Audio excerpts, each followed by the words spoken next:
What's up, your boy for another reaction? In today's video, we have WWE Nepo Babies that failed by Russell Mafia.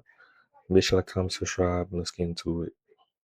Uh, I know one thing. What's that Nepo Baby? That nigga failed in AEW. That nigga Hook, yeah, Hook.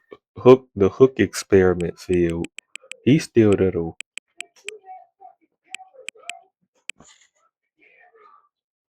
Yeah, Hook. Who this nigga father is or something? Who this nigga father is again?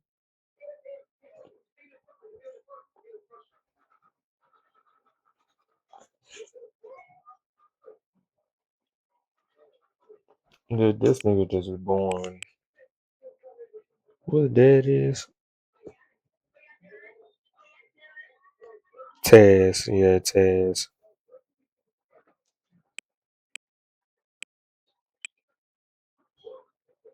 In the WWE, like Randy Orton and Cody Rhodes, there are dozens who failed to live up to their family legacy. From The Rock's daughter to Ric Flair's son, from failed members of the bloodline to third-generation stars landing in prison, these are the biggest failed products of nepotism in WWE history. Kicking things off with arguably the most high-profile recent example, the daughter of Dwayne "The Rock" Johnson, Ava Raine. Ava came from the richest bloodline in wrestling history. The Rock is arguably the biggest crossover star pro wrestling has ever produced. His father, Rocky Johnson, was part of one of the most legendary tag teams in WWE history. His grandfather was a legendary figure in Hawaii and the Pacific. And through her bloodline, Ava is related to Roman Reigns, the Usos, Solo Sikoa, Umaga, basically half the Samoan dynasty. She signed with WWE in 2020 and debuted on NXT in Her ass just look boring. She don't even look intimidating. late 2022 as Ava Raine, the fourth member of Joe Gacy's faction. She was positioned as a manager and occasional in-ring competitor. She wrestled a grand total of 4 matches, and her most notable singles match was a loss to Ivy Nile at NXT Heatwave in 2023. That was essentially the end of her in-ring story. It was clear that she didn't have the athletic ability or the charisma that her father possessed. After that, WWE pivoted her to an authority figure role. By the end of Oh, that's some niggas' biggest fear. I ain't gonna lie. Unfunny ass kids. Like my kids ain't as funny as me. Like, oh my gosh. 2023, she was Shawn Michaels' assistant, and by 2024, she was named the general manager of NXT. Throughout her run as NXT GM, fans and journalists criticized her for her dry personality and polarizing political opinions that they thought didn't belong in the wrestling world. But here's where it gets interesting. In January 2026, Ava announced she would not be renewing her contract, ending a 6-year run with the company. In 6 years, the daughter of the most electrifying man in sports entertainment never had a single meaningful in-ring victory. She went from developmental talent to management figure so fast that nobody ever got the chance to find out if she could actually wrestle. Whether the door revolves back to wrestling or she moves on entirely, her WWE chapter feels like a draft that never became a finished story. But speaking of finishing stories, let's talk about a guy whose story had a genuinely dark ending that nobody saw coming.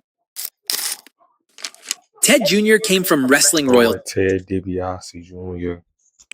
His grandfather was a legit tough guy in the territorial era. His father, the $1 Million Man, was one of the greatest heels in wrestling history. The family name alone carried enormous weight. Ted signed with WWE in 2007 and came up through Florida Championship Wrestling. His debut on Raw in May 2008 was a statement. Within weeks, he was already a tag team champion alongside Cody Rhodes, and also sharing the ring with big names like John Cena and Batista. WWE even cast him in The Marine 2, which tells you exactly how much they believed in him as a future face of the company. Then he joined The Legacy alongside Randy Orton and Cody Rhodes, and it looks like everything was on track. The faction became a key part of Monday Night Raw in 2009 and feuded with high-profile names such as Triple H and Shawn Michaels. The problem was that when Legacy dissolved, Ted Jr. didn't have the intangible factor to carry himself as a singles star. His father's $1 Million Man gimmick was handed to him, including bringing back the actual $1 Million Championship and hiring Virgil as a bodyguard. But it went nowhere.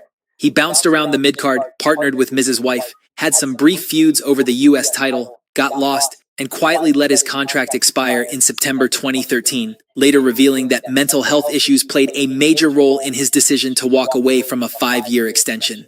After this, he essentially retired from wrestling. For a while, it seemed like Ted Jr. had decided to live a modest life, working a modest job away from the limelight. But then, in 2022, his story took a genuinely shocking turn. Ted Jr., his That father, nigga killed his wife or something. I heard about this story, but I don't know what he did. and his brother Brett were sued by the Mississippi Department of Human Services for allegedly misusing over $20 million from a welfare fund. In 2023, Ted Jr. was federally indicted on charges including Oh, conspiracy to commit wire fraud and money laundering. However, most fans forget that Ted wasn't the only member of Legacy who failed. And while Ted Jr. at least had a legit run in wrestling, the next guy on our list barely got a cup of coffee before WWE showed him the door. Alongside Cody Rhodes and Ted Jr., Manu was a member of the OG Legacy I, I don't remember this nigga. faction. His father, Afa, is one half of the Wild Samoans, one of the most influential tag teams in WWE history. The family tree includes The Rock, Roman Reigns, The Usos, Yokozuna, Yeah, all them niggas related, bro. Umaga, Rikishi. The list goes on. Afa Jr. debuted as a teenager in 1998 and spent years on the independent circuit before getting a developmental deal with WWE in 2006. He went through Deep South Wrestling and Florida Championship Wrestling, even winning the FCW Southern Heavyweight Championship.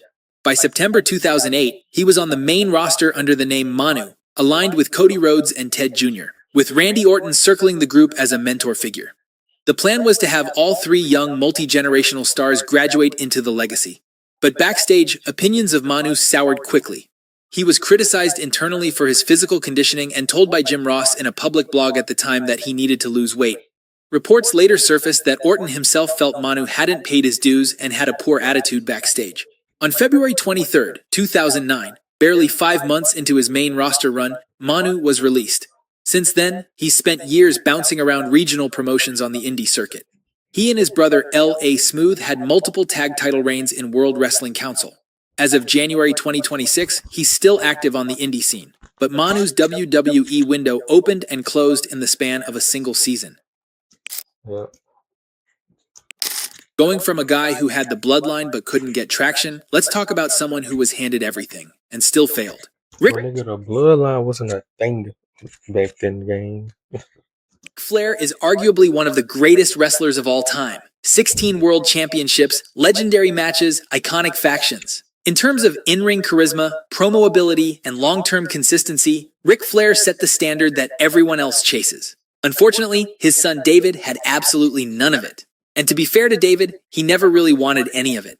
By his own admission and by what Ric Flair wrote in his autobiography, David's childhood dream was to become a state trooper, not a wrestler. But WCW was dying in 1998 and desperate for anything that could generate attention. So they put Ric Flair's kid on television with barely any training and just hoped the name would do the work. David debuted in a tag match alongside his father at WCW Sold Out in January 1999. Within months, WCW had made him the youngest United States champion in company history. Not because he earned it, but because Ric Flair, as on-screen WCW president, just handed it to him. He won matches with help from Arn Anderson. He got carried by better wrestlers wherever he went. And his run with Crowbar and Daphne in 2000 was probably his most tolerable stretch because the faction's chaos hid how green he was. When WCW folded in 2001, WWE picked up his contract and sent him to Ohio Valley Wrestling. He spent about 18 months there, made 2 brief appearances on WWE television, both of which involved The Undertaker roughing him up as part of a feud with his father, and was quietly released in late 2002. He had a short TNA run in late 2002 and early 2003, joined Vince Russo's faction briefly, and then drifted through the independent circuit before wrestling his last match in 2008. Today, David Flair works as a manager at a copper and steel wire company in North Carolina. He's married with 2 kids. By all accounts, he's happy. And honestly, given how badly his wrestling career went for someone who didn't really want to be there in the first place, that might be the best outcome he could have hoped for. The lesson of David Flair isn't that nepotism failed him. It's that nepotism pushed him into an industry he was never built for, and the results were painful to watch. But while David Flair at least tasted championship gold in a major promotion like WCW, the next person on our list had all the tools to become wrestling's biggest female star, but burned every bridge she crossed. Tessa Blanchard comes from one of wrestling's most legendary families. I'm sorry, I never kept up with women's wrestling, even when AJ Lee and Paige was on. I just had a crush on them, AJ Lee and Paige. I never watched, like, I never watched women's wrestling. Never. I can't tell you. I never watched a full women's wrestling match. I don't know the greatest women's wrestling match. families. Her grandfather, Joe Blanchard, founded Gun to the back of your head. Name 5 women's wrestling matches.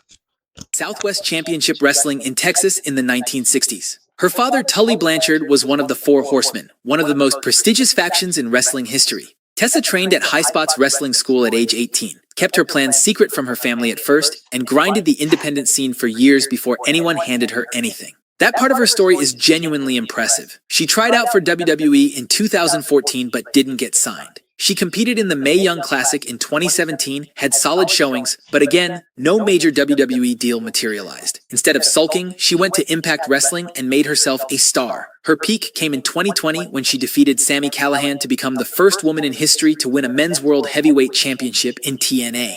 It was a legit, once-in-a-generation moment that could have been the beginning of her rise as wrestling's next biggest female star. Instead, it all fell apart. When the pandemic hit, Tessa reportedly no-showed Impact events and failed to send in promotional content they needed during the lockdown period. Impact stripped her of the title and terminated her contract. Around the same time, accusations of past bullying behavior toward fellow wrestlers surfaced on social media.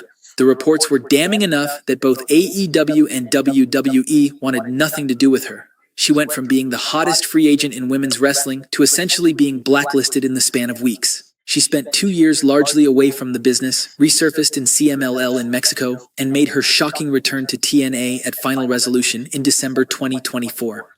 As of January 2026, she's active in TNA's Knockouts division, trying to rebuild her reputation. Whether the redemption arc sticks or if she ends up blowing it will decide the next chapter of her wrestling career. But while Tessa's fall was largely self-inflicted, let's talk about a guy whose father's shadow was too perfect to escape. Curtis Axel had a serious lineage to Who was Curtis Axel's father?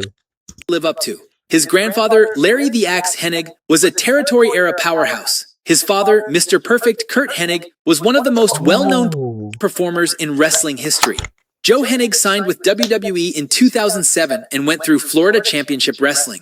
He debuted on the main roster in 2010 under the name Michael McGillicuddy, notably stripping away his famous surname, seemingly determined to make it on his own merit. The idea was admirable, but the execution was flat. Without the name and without a character, he was invisible. He bounced between mid-card obscurity and NXT for 3 years, racking up losing streak after losing streak. Then, in 2013, Vince rebooted him as Curtis Axel, combining his father's first name and his grandfather's nickname, and gave him Paul Heyman as a mouthpiece. And suddenly, Axel looked like a star. He beat Triple H and John Cena in the same week through cheap finishes Oh, they must have liked it. This nigga backstage was trying to push this nigga. and won the Intercontinental Championship at Payback, becoming the first father-son duo to both hold that title. It felt like the beginning of something special. But then WWE completely dropped the ball. Axel lost the title within months, drifted through forgettable tag partnerships with Ryback, Heath Slater, and Bo Dallas. He became a meme through Heath Slater, just a bunch of jobbers. Axelmania, and spent the back half of his tenure as a jobber. He was released in April 2020. The AI voice saying jobber got me crying as a jobber. Came back briefly as a producer in 2022 for 3 months, and that was it. 13 years in the WWE, 1 IC title reign, and a legacy he couldn't live up to. But going from a guy who couldn't get out of the undercard, let's talk about someone who never even got the chance to find out what he could have been. Richie Steamboat was, in many ways, the perfect wrestling prospect on Richie Steamboat. paper. His father, Ricky the Dragon Steamboat, is widely considered one of the greatest workers in the history of professional wrestling. Richie appeared ringside with his father at WrestleMania 4 as a toddler. He was a 4-time state champion and 2-time national champion in amateur wrestling. He trained under Harley Race. He toured Europe. He was signed by WWE in December 2009, went through Florida Championship Wrestling, and started winning titles. He won the FCW Tag Team Championship alongside Seth Rollins. He won the FCW Heavyweight Championship. And when FCW became NXT in 2012, Richie was one of the guys the brand was built around. He had a strong feud with Cassius Ohno and looked like a main roster call-up was waiting to happen. But then in November 2012, during a match on NXT, everything crumbled when he landed wrong on a moonsault. He lost feeling in his entire body from his chin down. Ooh. In an instant, the He feeling pa- gradually returned, but he'd herniated 3 discs and bruised his spinal cord. Doctors told him he should have been oh, what's that? paralyzed. He Yeah, he wrestled should have been paralyzed. through it for 6 months without telling many people, quietly managing one of the most serious spinal injuries in wrestling history, before finally sitting down and facing the reality. He couldn't even pick up his young son without pain. He was released in December 2013 and never wrestled again. He's now a stay-at-home father to 4 kids while his wife runs her own law firm. The tragedy isn't that he failed, it's that a back injury on a moonsault ended what might have been one of the more remarkable careers of his generation. But while Richie's story is genuinely heartbreaking, the next entry on our list is even more tragic. For decades, Jerry Lawler was the biggest wrestling star in the Mid-South region, drawing huge crowds in the territories, dominating the USWA, and eventually becoming the second most familiar voice in wrestling history alongside Jim Ross. In Memphis, he wasn't just a wrestler, he was a cultural icon. His son Brian Christopher grew up with that weight on his shoulders. He debuted in the USWA in the late 1980s and racked up 44 championships in the family promotion over the years. He was a legitimate star in Memphis before WWE ever called. When he arrived in WWE in 1997, he began teaming with Scott Taylor in a team called Too Much. In 1999, they became Too Cool, added Rikishi to the act, and the whole thing took off. Dancing, flashy outfits, genuinely over babyfaces during the Attitude Era. Niggas some jesters. Had the niggas being a jester. They captured the tag Jester mix and team titles from Edge and Christian in May 2000, and it was the peak of his wrestling career. Then, in 2001, Lawler was caught transporting illegal substances across the US-Canadian border and was released by WWE. He floated between independent promotions for the better part of the next decade and a half, with occasional nostalgia appearances, including a 2014 Raw reunion with Scotty 2 Hotty and Rikishi. But outside the ring, life was getting progressively harder. In July 2018, Lawler was arrested in Tennessee on DUI charges and placed in Hardeman County Jail. On July 29, 2018, corrections officers found him unresponsive in his cell, and he passed away at 46 years old. oh, rest in peace. Jerry Lawler filed a wrongful death lawsuit against the county in 2019, but the case was eventually dismissed in September 2024. Brian Christopher never became the generational star that his father was. Instead, his story ended up becoming one of the darkest tales in wrestling history. Make sure to come subscribe and my deuces.